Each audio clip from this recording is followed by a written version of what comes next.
Understand how to prioritize.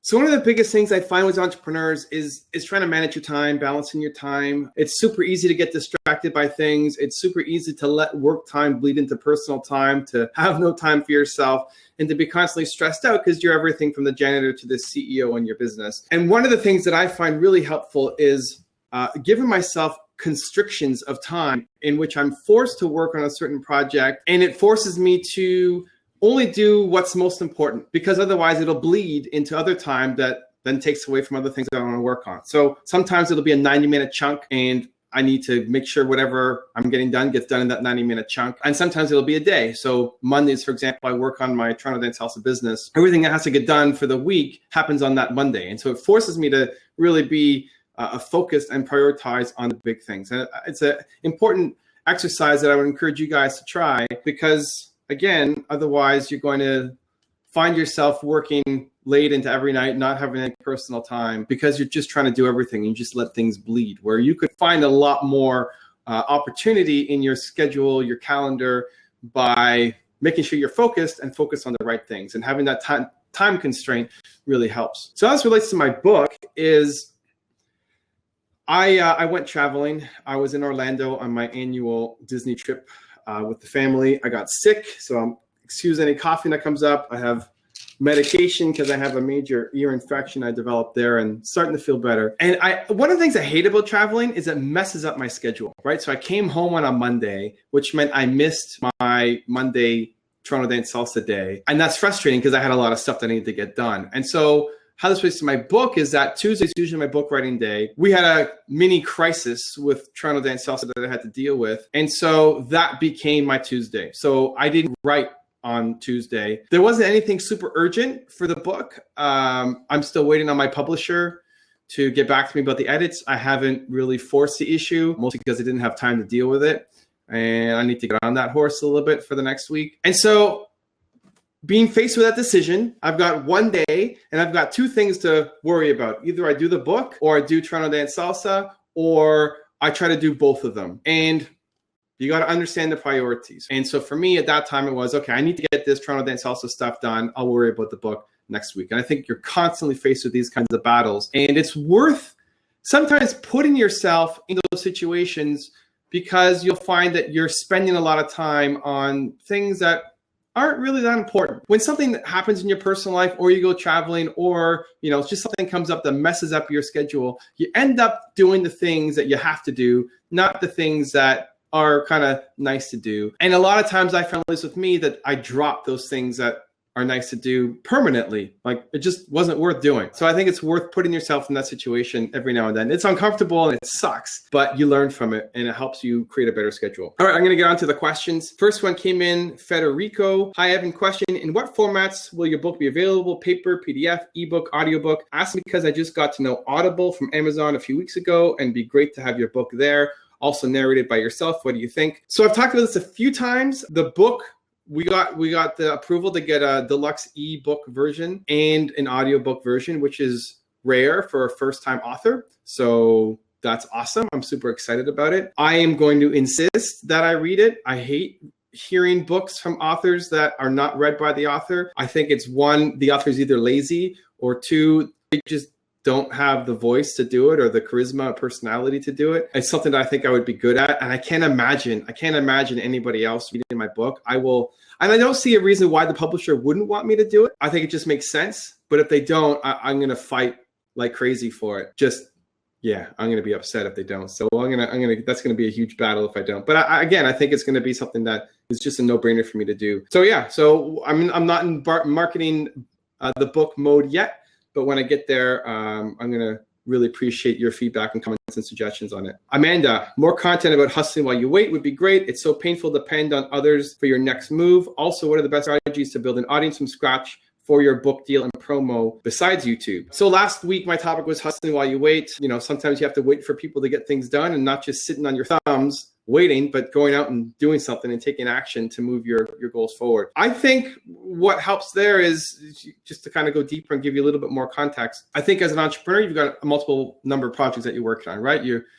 Say you have 3 different buckets, 3 big projects that you're working on. I'd be looking at, okay, if I'm waiting on one person to get back to me for this project, is there another way that I can move that project forward? So if I'm looking at the book, okay, I'm waiting on my editor to get back to me. So what else can I do for the book? Can I research other people who've done great audiobooks? Can I research people who have done great book launches? Can I create more content around my book for my YouTube channel? Just building up momentum for that project so that when I get an answer back, I don't have to wait to start all the other things, right? So I can do things in parallel while I'm waiting. The other option is to, if I'm waiting on bucket 1 for somebody, then I start working on bucket 2, work on the next project, work on the other thing that you have going on in parallel. Just the point is, I know it sucks waiting on people, especially when there's a big deal that you're waiting on, or a big client, or a big media thing that you're waiting on, preparing for a big presentation. And it really sucks. Entrepreneurs hate waiting. I think people hate waiting in general, but entrepreneurs especially, we are doers. We want other people to be doers, and we're frustrated when they are not as much of a doer as we are. It's frustrating. So don't wait, just do something else. And as frustrating as it is, just recognize that you're moving your projects forward in another capacity. Just look at your schedule and say, hey, I'm going to move another one of my projects forward. And in terms of building an audience from scratch for a book deal and promotion that's not on YouTube, when you are trying to get a book deal, the thing that they are looking at, especially for a first-time author, is your audience, because the publisher wants to know that you're going to be able to promote the book, and they want to see that you have an audience to promote it to. YouTube is my favorite place to be, one, because of the sheer size of the place, of the audience, over 1 billion active users every month, which is insane. And 2, because video lends itself well to my strengths. I would rather do a video interview than write out an interview with somebody. And so when people ask me to do an interview, I had one earlier today. I guess when this video goes live, it won't be earlier today. But anyway, my default response when somebody asks to do an interview with me or a podcast with me is, that's awesome. I'd love to do it. Let's make it a video on my channel. And it helps give them exposure too. So I would think it's figuring out what platform best fits your strengths. So if you're really good at writing, then maybe you should have a blog, or maybe you should be on Twitter and go all in. If you're really great at taking pictures, then maybe you should be on Instagram, Facebook. If you're really good at interviewing people and you like narrating, you like talking, but you don't want to be on camera, maybe you start a podcast. The point is, you leverage your strengths to the medium that best fits the audience that you're going after. And again, what you're really good at doing yourself. So YouTube would be my default because of the size and my strengths. It doesn't have to be YouTube, but the worst thing you can do is try to do everything. That's what a lot of people do. It's like, oh, I got to be on YouTube and Facebook and Twitter and Instagram and everything. And you do everything half-assed and you get no results from it. You say, oh, that social media stuff doesn't work. Where it's better to find the one thing that you feel really fits your audience and your strengths and go all in on that. And then you can branch out if you need to, but don't feel like you have to be everywhere, because that's the path to being mediocre. Next one, Sensazione Seomun. I've been still waiting on Michelle Obama's 10 Rules for Success. All of the videos that I make, the top 10, the espressos, they're requests from you guys, from the audience. And there's a lot of requests. I'm going to load it now. We have 1,257 requests right now. And we're making 4 top 10 videos per week. So it's going to take a long time to fill up. And so I don't know when Michelle Obama is going to come up. I know she's on our list. I know multiple people have requested her. It's coming. I promise, but don't freak out if it doesn't come instantly, because we have a lot of requests, and I love the requests and keep them coming. And sometimes people get upset when it doesn't come instantly. Like, there's a lot of requests and it's a lot of work to put those together, right? Like, you guys get to enjoy a 10 to 20 minute clip, but we've got to sift through hours and hours and hours and hours of research to find that best 10 to 20 minute clip. So it's coming. Have some patience.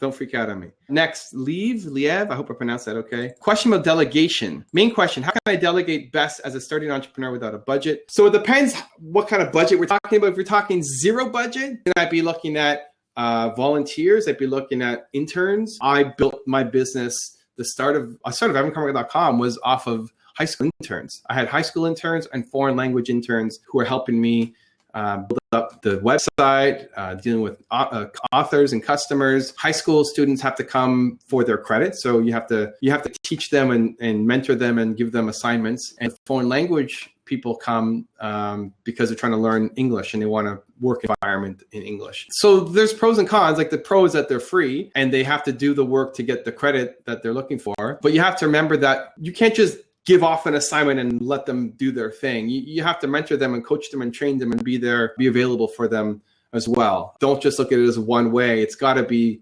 both ways. And that's a investment of time. And sometimes the time isn't worth it. Sometimes the juice is not worth the squeeze. Sometimes the amount of work that goes into training and mentoring somebody is so much that you're not getting a return. And so there's a downside to having free labor as well. If you have a small budget, I'd be looking at using Upwork. I have a team on Upwork. I don't know how many people are on my Upwork now. 10 people, maybe more. There's 16 of us, so probably more. It's basically people who work remotely. The first guy I hired for 1 hour a day. And that was 1 hour that freed up more than an hour of my time because he was better at what I was doing. And you can hire people overseas for a really good rate. And for them, it's a really good rate too. Like you think you could hire somebody for $4 or $5 US an hour, and you may think $4 or $5 US an hour. It's a steal. Like these guys should be earning more, but in their countries, that's a really good rate to earn. So some of the people that I've hired used to have to drive an hour to get to work or take the train for an hour to get to work, and now take the train for an hour to get back from work, doing call center job that they hated, and getting paid half of what they're getting paid with me. So you get to work from home, get to make double, and they're doing work that they like. And so it'd be $5 an hour, depending on the task. I pay more for the video production and the other stuff. But you don't need to have a big budget to get started. You could hire somebody for an hour a day or 2 hours a day or a couple hours a week to help alleviate some of the tasks. So when you say without a budget, maybe there's room for a tiny budget to free up your time to do bigger things. She continued on, one of the best sources to use. I know about Fiverr, but it takes so much time to find and organize. I use Upwork. That's my favorite place to go. I've done some stuff on Fiverr. When I do it though, I look for somebody that I could ideally transition to somebody being long-term. I just recently got two of my YouTube videos transcribed on Fiverr, and she did a good job. I'm looking at turning that into a long-term relationship. So you don't have to log into Fiverr each time to do it. There's some fun stuff that you can do on Fiverr too, which I like doing and surprising people on my team every now and then. But if I had to pick a place to find people to be on my team long-term, I definitely look at Upwork. Been on with them for a couple of years. I'm not affiliated with them in any way, apart from being a really happy customer. And definitely recommend it for anybody who's trying to build a team where you don't have to have them close to you. How do I select which part of my activity to delegate first? So for that one, I'd be looking at where are you spending your time that you feel is low leverage for you? What are you working on in your day-to-day activities that if you could free up that hour and give it to somebody else, it's like, for example, data entry or administrative work, something that is not the CEO. If you look at all the tasks from janitor to CEO, where does the task fall on that plate? And you want to play up here as much as possible. You can't do it. If you're a solo entrepreneur, you're not going to be CEO time 100% of the time. That's not going to happen. But you want to play up here as much as you can because that's the high value stuff that you're among the best in the world that's going to help you grow your business. The challenge is for entrepreneurs, you're spending so much time down here doing the low paying work that you never have the time to focus on really building something amazing. So the stuff you want to delegate, especially at the start, is the stuff that's down here that's taking up a chunk of your time.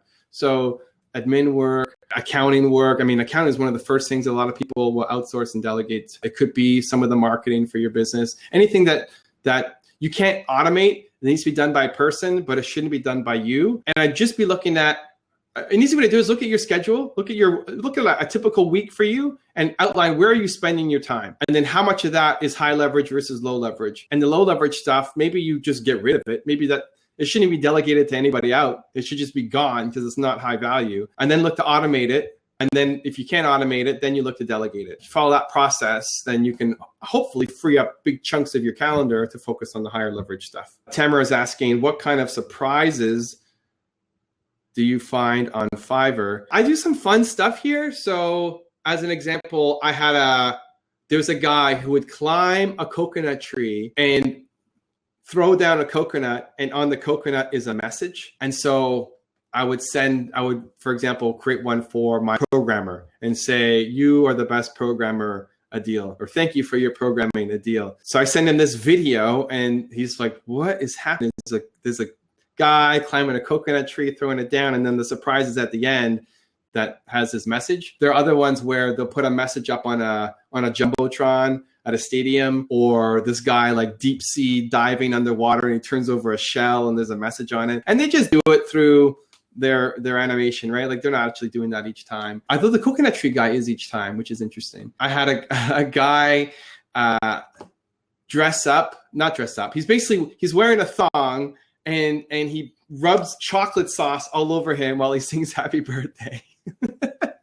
I sent that to one of my friends. So I love the fun, silly stuff because there's so much boring stuff that happens in, running a business and in day-to-day life that it's fun to have something different and unique. And there's a lot of those kind of fun things that you can do. There was a guy who, you can do it sometimes for marketing too. I had a guy who is a kid, 8 years old or 10 years old, who would wear a shirt with a message on it as long as his mother would approve the message, right? It can't be something dirty because he's got to wear it to school every day. And he would wear the same shirt for 5 days during a week at school. So I gave him an Evan Carmichael shirt and he wore that to school. I like supporting entrepreneurs. So I like the fun stuff. And for the practical business stuff, I've used it for transcribing, translating videos. I haven't done too much on the business side thinking about it because I prefer to hire people longer term using Upwork. So thanks for the question.